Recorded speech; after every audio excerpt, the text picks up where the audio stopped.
రేవంత్ పాలన యమపాశం 9 నెలల్లో 470 మంది రైతుల ఆత్మహత్య. అయితే హరీష్ రావు గారిని కోరుతాం, 470 మంది రైతుల లిస్ట్ బయటపెట్టు. వాళ్ళు వాళ్ళ పేరేంది, వాళ్ళ ఊరేంది, వాళ్ళ అడ్రస్ ఏంది, వాళ్ళు ఏ కారణంతో చనిపోయారు, ఏ ఆత్మహత్య కారణం ఏంటి, ఈ వివరాలు బయటపెట్టు. ఈ వివరాలు ఒక పీడిఎఫ్ తోటి మా జర్నలిస్ట్లో పంపు. మేము దాన్ని ఫ్యాక్ట్ ఫైండింగ్ చేస్తాం. ఎందుకంటే మీరు చెప్పేటన్ని దోకేబాజ్ ముచ్చట్లు మాకు తెలుసు. మీరు ఏ కారణాలతో చనిపోయినా దాన్ని ఆత్మహత్య చిత్రీకరించి చేస్తారు. ఎందుకంటే తెలంగాణ ఉద్యమంలో కూడా మీరు అదే చేశారు. మీ పార్టీ ఎదుగుదల కోసం ఇక్కడ ఎమోషన్స్ రెచ్చగొట్టడానికి అనేక రకాల ప్రయత్నాలు చేశారు. ఇప్పుడు కూడా అదే చేస్తూ ఉన్నారు.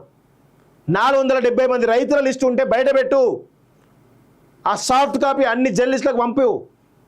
తెలుస్తుంది మీ యొక్క విధానం ఏంది. నెంబర్ చెప్పాలి, అది చేయాలి, నెంబర్ చెప్పాలి, ఇంతమంది చనిపోయినా అనాలి. ఇదే కథ కదా మీది. మీ బతుకంతా ఇంతే. మీ బతుకులు మారాయి. మాఫీ చేయనప్పుడు పనులు ఎందుకంట. అసలు మాఫీ మీరు ఎప్పుడైనా మాఫీ చేసిరా? మీరు గత 10 ఏళ్ళలో ఎన్ని వేల కోట్లు వేసారు అది తెలియదు మీకు. అసోయలేదు మీకు. సిగ్గుండాలి కొంచెమైనా. రైతు రుణమాఫీ ఎగేసేందుకు 31 సాగులు రేషన్ కార్డు లింక్ లేదని అసెంబ్లీలో చెప్పారు. అవును, నువ్వు ఒక మంత్రివి కదా, ఏ బేస్ మీద రుణమాఫీ అవుతుంది అది తెలియదా నీకు? అక్కడ బ్యాంక్ అకౌంట్లో ఒక పేరుండి రేషన్ కార్డు ఒక పేరుంటే ఎట్లా అవుతుంది? కాదు కదా, అది తెలియదా నీకు? ఆ సోయి లేదా? రేషన్ కార్డులు ఇవ్వండి మీరు కదా, కొత్త రేషన్ కార్డులు ఇవ్వండి, అది తెలియదా మీకు? గత 10 ఏళ్ళు ఒక్క రేషన్ కార్డు ఇచ్చారా మీరు? సిగ్గుండాలే. ఒక రేషన్ కార్డు లేకుండా మాట్లాడుతున్నానికి. మీరు చేసిన పొరపాట్ల వల్ల రైతాంగం అంతా కూడా ఇబ్బంది పడుతూ ఉన్నారు. కేవలం మీరు చేసిన పొరపాట్ల వల్లనే.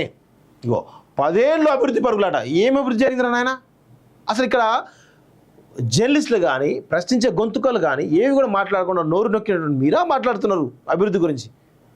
ఇప్పుడు చూడండి, ఇంత పెద్ద ఎత్తున మీడియా కవరేజ్ జరుగుతూ ఉంది.